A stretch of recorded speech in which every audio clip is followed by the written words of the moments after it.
Yeah, we're live. So now that we're live, I guess I can ask you if we're ever going to work Hi together, everyone. Usama. Hello. We're live and we're gonna talk about that after the podcast. All right. Okay. Hi everyone.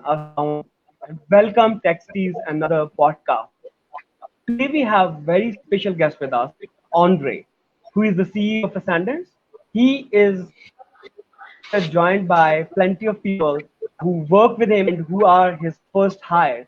We are going to talk to all of them about what are their views when it comes to travel and tourism industry in Pakistan. We are also going to know about how Andre became an entrepreneur. And when it comes to Ascendants, what was the inspiration behind? Because when it comes to Ascendants, they people are doing a very amazing job, specifically when it comes to budget hotels in Pakistan. They people are bridging the gap. We are also going to talk about channel manager, which very few people know about. So, Andre, I'm really thankful to you for sparing out time from your busy schedule to do this podcast. And Aisha and Saad, you all are more than welcome. You guys are. I'm really thankful to all of you for sparing out time to do this podcast with us today. So Yeah. as I was telling Usama before we went live, I surprised him. He was expecting me just to be by myself. It's Friday, 6:30. The office is cleared out, and as chance would have it, the three first people I hired were cleaning up their desks, getting ready to go, and I said, "Come, we've got a podcast." They're like, "What?" And I said, "Usama from Texte is a podcast." So I want to introduce you to Aisha. She was our very first hire. Hi, Osama. And Saad, who you've Hi met Aisha, how before, are you doing? he was my third hire, and Miriam I was think I met second. both of them before when I visited your office. Yes, you visited us. So, getting Yeah. back to your question about entrepreneurial stuff, how did we get started? You know, So Andre, I'm gonna there are ask you things. one by one that can you first of all can you please introduce yourself? How you define yourself? Are you an entrepreneur, an avid traveler? Because you worked on such amazing positions when it comes to travel industry. How you describe yourself? Who is Andre at its core? Wow, who's Andre at his core? Anything that I say, my team is going to roll their eyes and be like, "The real Andre is." I I can be a little obsessive sometimes. I'm very. I push everybody really, really hard. It's about the work, and what motivates me at 20 is different from what motivated me at 30 and what motivated me at 40.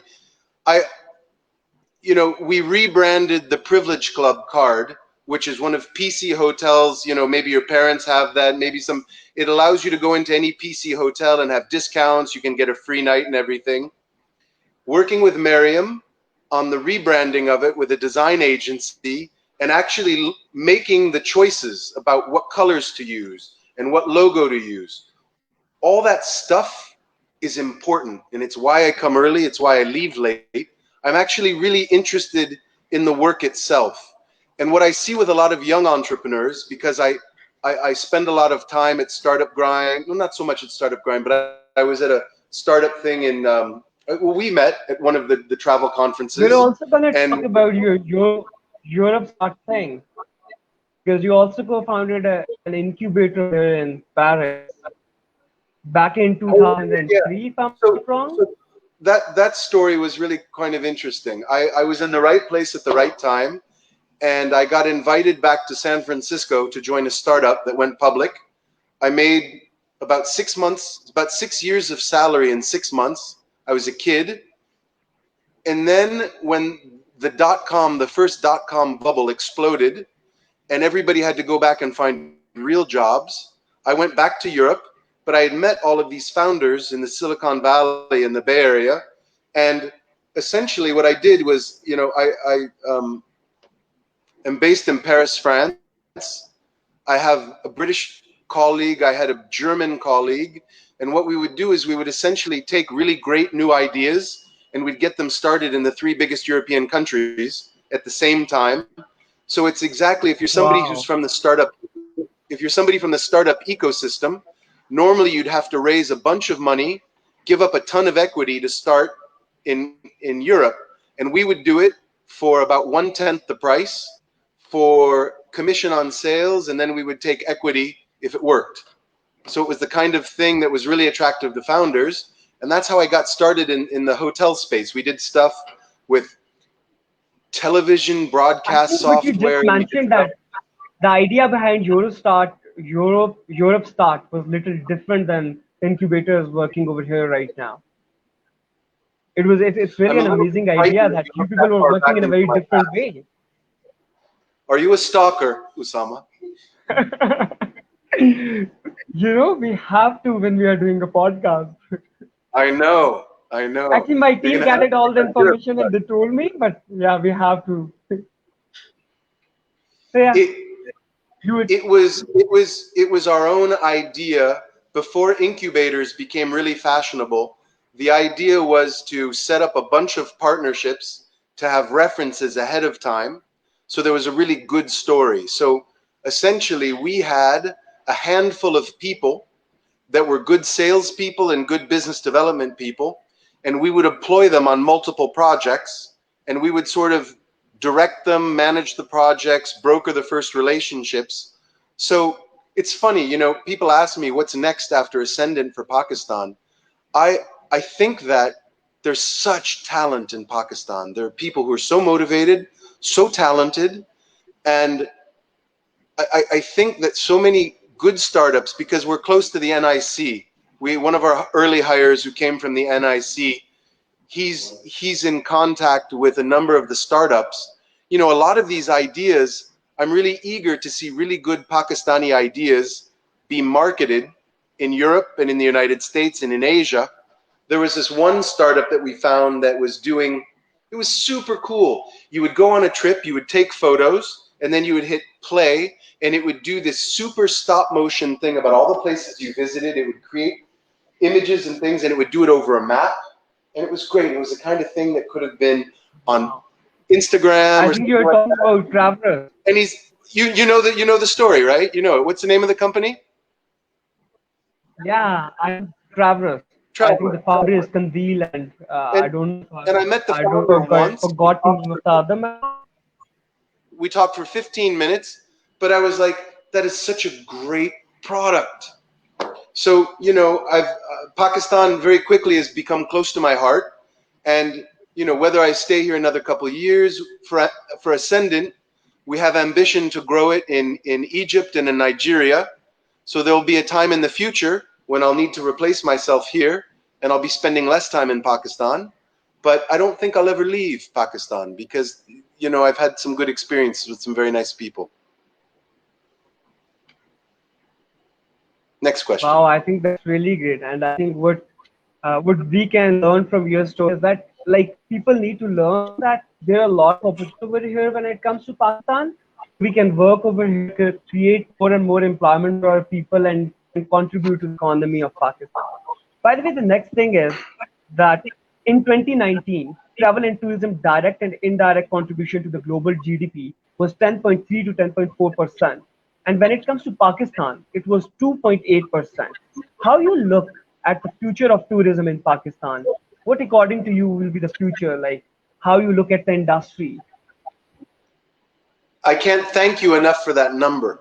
I had a meeting today with a development agency talking about the developmental impact of opening up online distribution in secondary and tertiary markets. So places like Sialkot and Dighi Khan and all these destinations that are not linked, they're not on the internet. And that number you shared with me yesterday by email. So I knew the 10% because I know the WTTC numbers, but I didn't know the 2% number. But I threw it out today, and in my mind I was thinking, thank you, Usama. So to answer your question, According to by when the you number start is from yeah. when you start from zero or a low number, all you can do is go up. So the growth, when you start from a very low number, is incredible growth. And that's the reason that companies like McKinsey, companies like Google, everybody's watching Pakistan because the possibility, the capacity for growth is so amazing. Tourism, I threw out a number. We were meeting with a bank about a loan. We, we've talked about Roomf.pk is budget rooms with extra oomph. So when my account managers go to nice hotels that are affordable and clean, we'll distribute them under our Roomf brand. We're going to employ a bunch of students to go door to door in the Northern Territories and to take private houses and to rent those in the summertime, because there aren't enough rooms in hotels in Northern Territories. Everybody wants to go up, but there aren't enough people there. So the idea is to take a loan for $500 or $700, about 125,000 rupees, and to give those to individuals that would then install Wi-Fi, that would repaint, they would put mattress, a spring mattress, they would do all this nice stuff for it. So then we could distribute it not just on Roomf, but via the channel manager through partners like Booking and Expedia and Airbnb, but also through domestic partners that we've also already signed with BookMe. And there's a very, very, very big e-commerce site that, inshallah, within the next week or two, will be signed as well. So you can go to this big e-commerce website and reserve your hotel room or your private home Wow. anywhere in the country. I think the problem you So, just mentioned, that this is the real problem when it comes to peak season, specifically when it comes to travel and tourism destination over here, like Nathagali, Gilgit-Baltistan. Like people don't have like available rooms over there when they want to travel north. Like I think this is yes. really gonna help, and this is really gonna create more and more livelihood for the local people over there. I think Let this me will be a share great let me share some contribution. numbers. Let me share some numbers that are very important. Right now, the average hotel room sells for about 150, 30,000, 25,000, 30,000 rupees during peak season. Okay? If you take somebody's home, if you give them a loan of $750, they can rent that room 8 nights and it pays for itself. So what we do is we collect the money from the travelers. We take 20% to pay the bank back. That first season, the first 45 nights, we'll take $20 from each booking. We'll pay the bank back $900. That's a 20% return on the loan. But for the person that has the house, if they rent that 60% of the time over 4 months, that's $7,200. In rupees, $7,200 Wow, is about it's close to 700. 9 lakh rupees. It's 1 million. It's 1 million rupees. Yeah, yeah. So in one summer they can make 1 million rupees.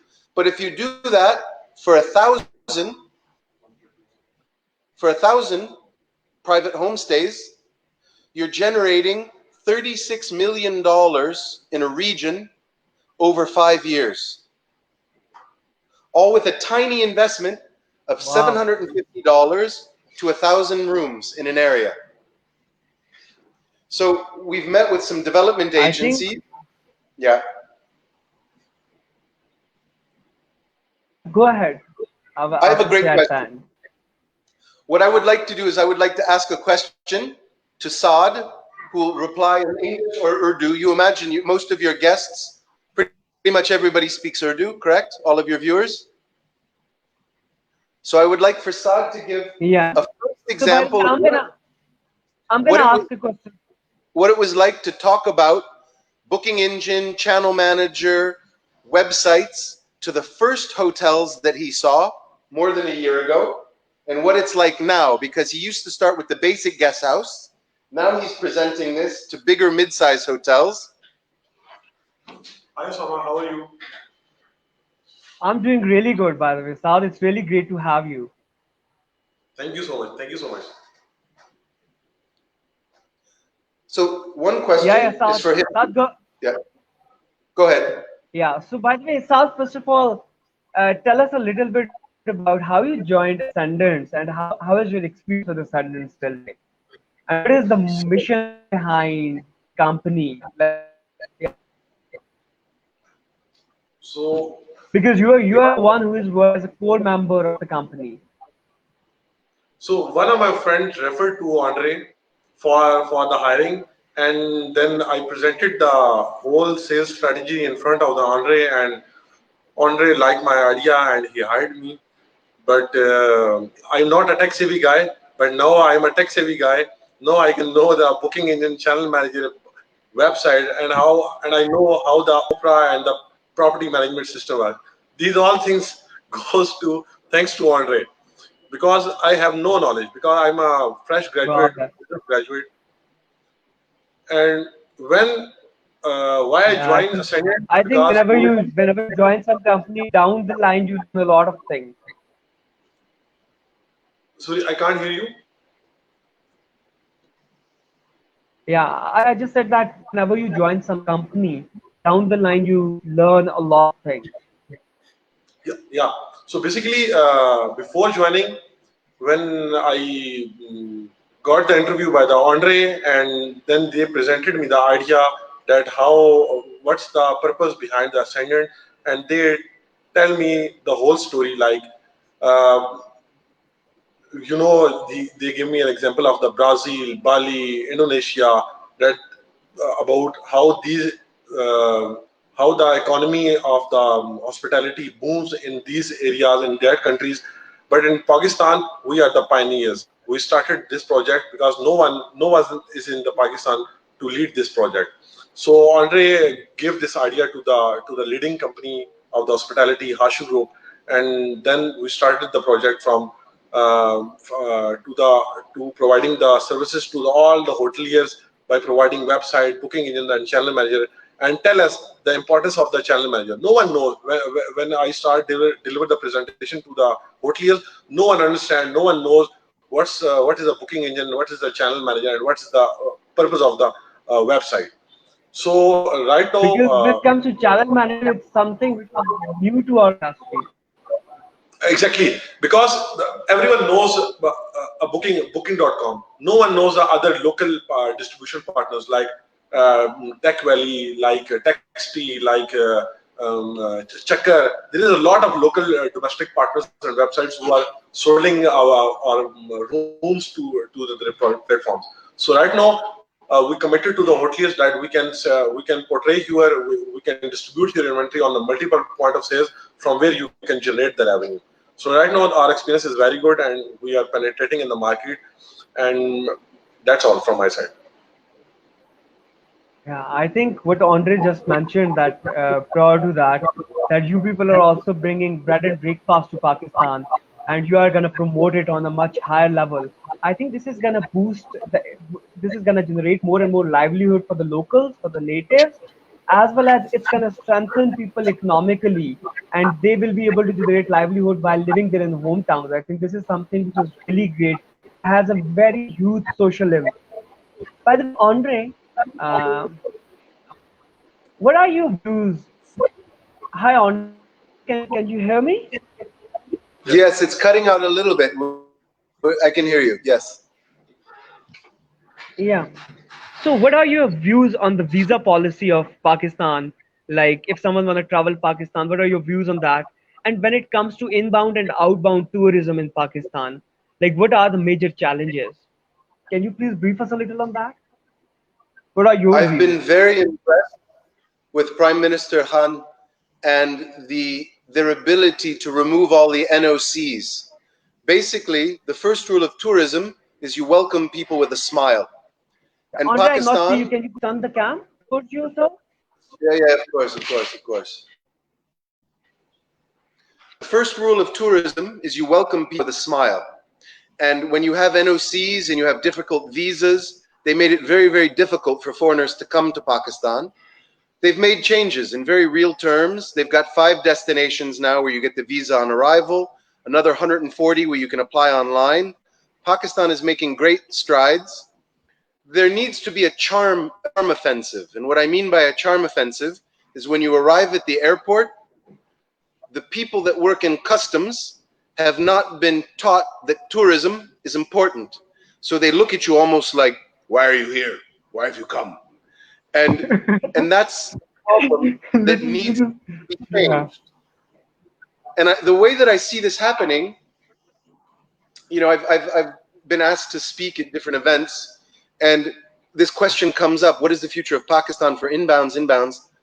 Whether it's Europeans or Asians, everybody's looking for the next new thing. Everybody wants a secret destination.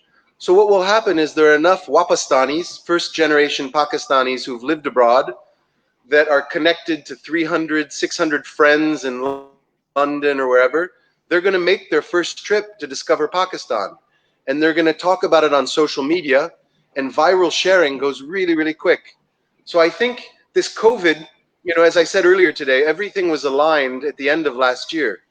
At the end of last year, there was William and Kate came. There was great PR about Pakistan. Forbes put it as one of the 20 destinations to visit, the #1 destination to visit.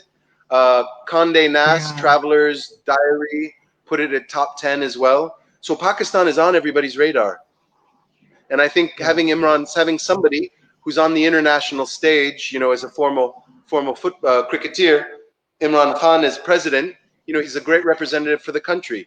So little by little, what exists in people's mind about what was maybe the case 10 years ago or 15 years ago, that's all changing.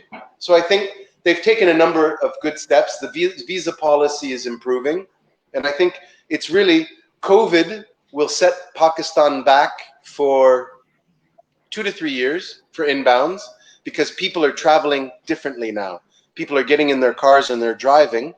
But our conversations with our investors haven't really changed. Pakistan has always been 96% domestic. So that won't change because of COVID. People are Yeah. tired of being home. They want to get in their cars. They want to drive up to Naran. They want to drive up to Gilgit and Hunza, and they want to, to see the country. So yeah, by the way, it comes to even when it comes to domestic tourism, there is a huge scope. Like according to World Travel and Tourism Council, Pakistan has the potential to be at $36 billion to generate $36 billion per annum. According to Yeah. Zulfi Bukhari, it will be on $26 billion down the next 8 years down the line.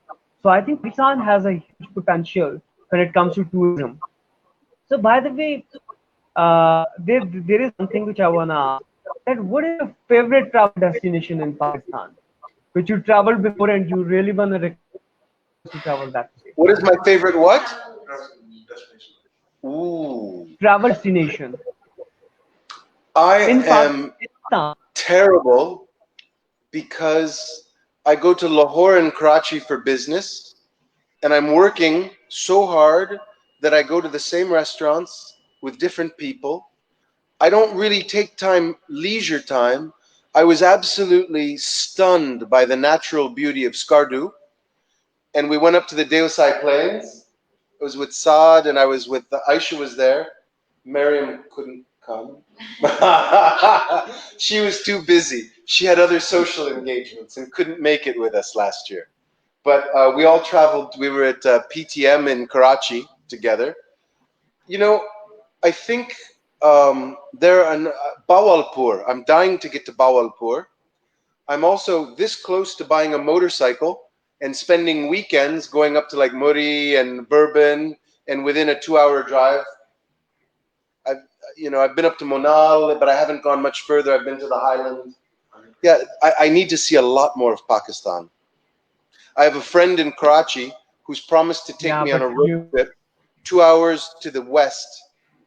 Apparently, the beautiful beaches, 2-3 hours from Karachi. So I have a very long bucket list, Usama. And yeah. I'm still By the way, waiting on your yeah, I interview. think that Pakistan has. Say, go ahead. Sorry, I haven't heard you. Can you please repeat it again?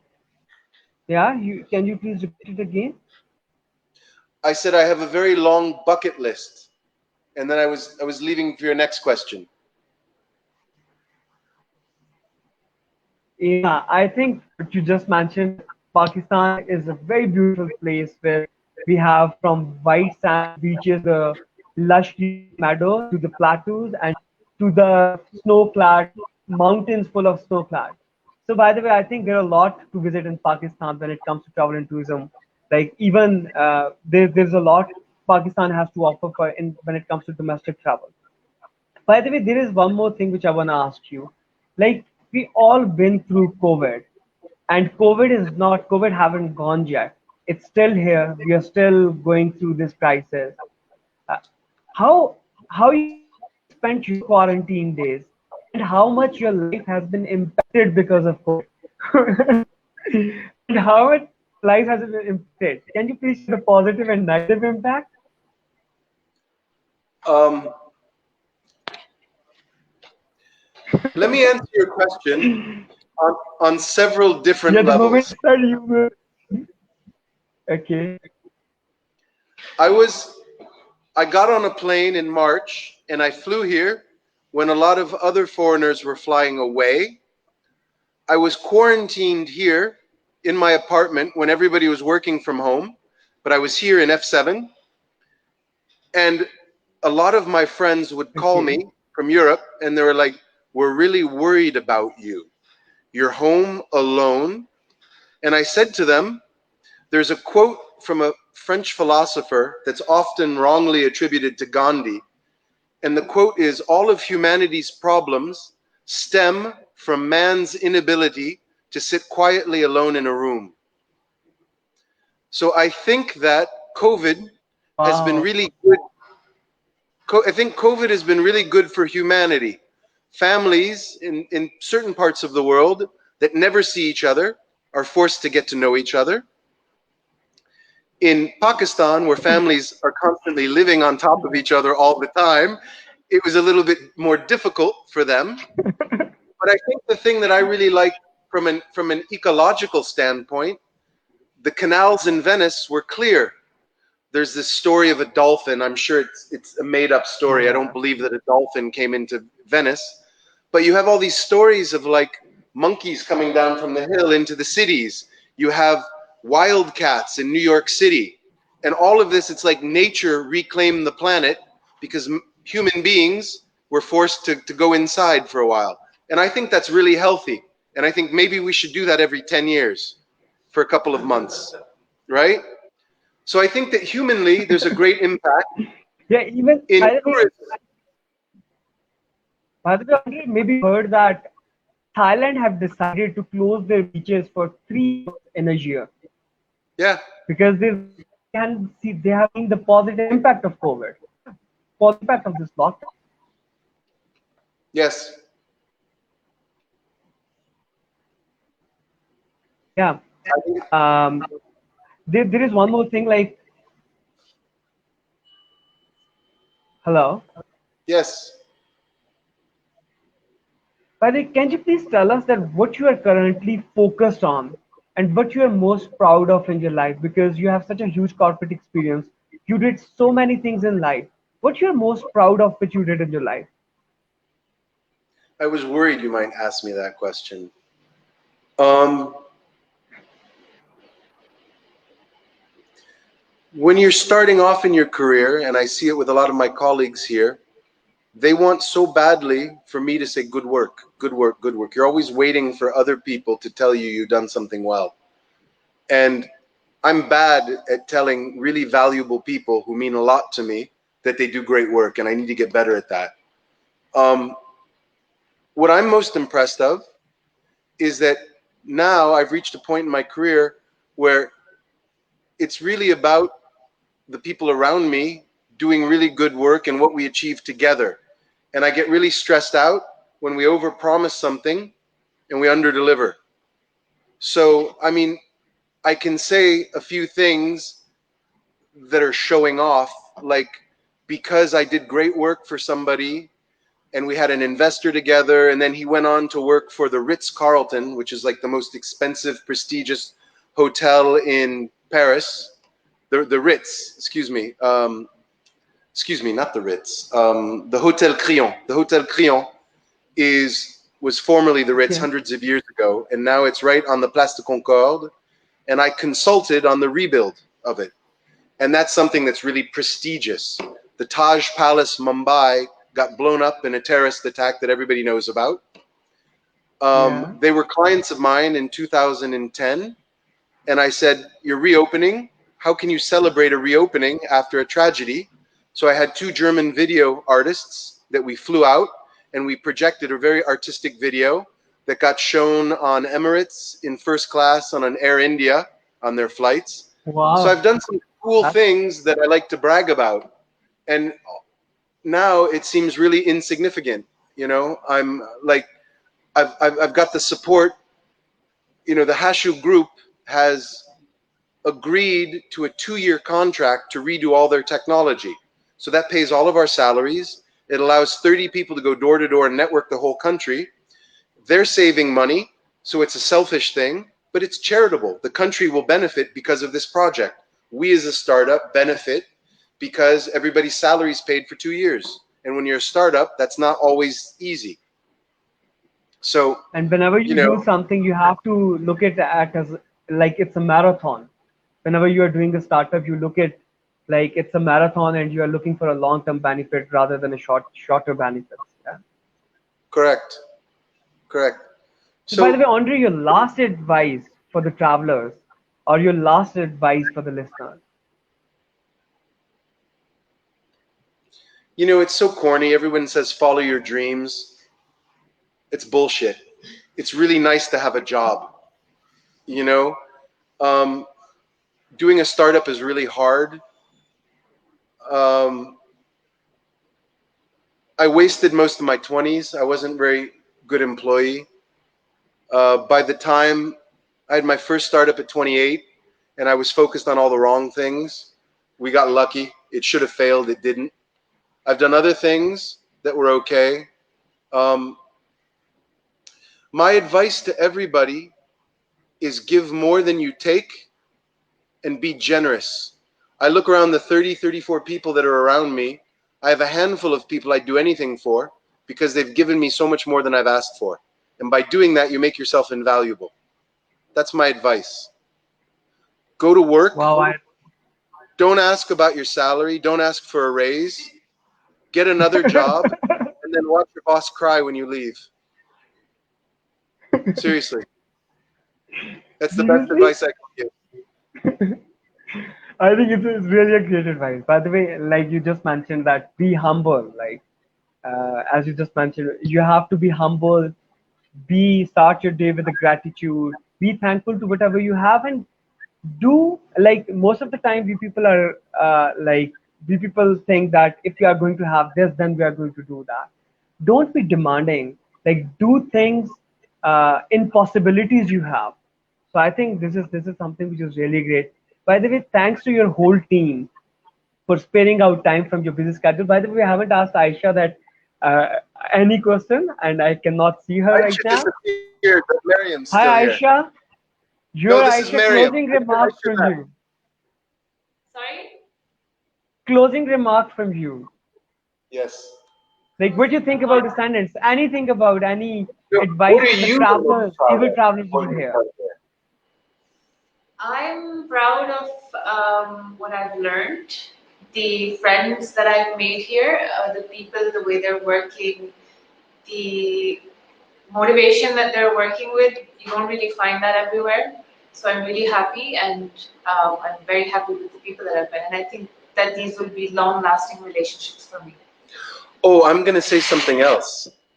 I'm going to Yeah. embarrass Miriam. You may never talk to me again. Defend your ideas. Those of you that are creative, that believe in something, die for it. I mean, I don't die for it, but don't accept somebody else to tell you whether it's a good idea or a bad idea.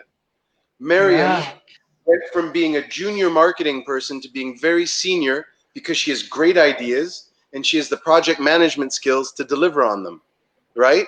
But Wow. it's been hard pushing her to go with her first instincts. So don't let somebody else tell you you have a good idea or a bad idea. No. Yeah. If you believe in something, go for it. Don't listen All to right. anyone. Yeah. This By is the my way, team. guys. Saad, Miriam, this is everyone. All right, guys, we're out. Yeah. Thank you so Bye-bye. much, guys, for sparing out time, and it was really nice talking to you.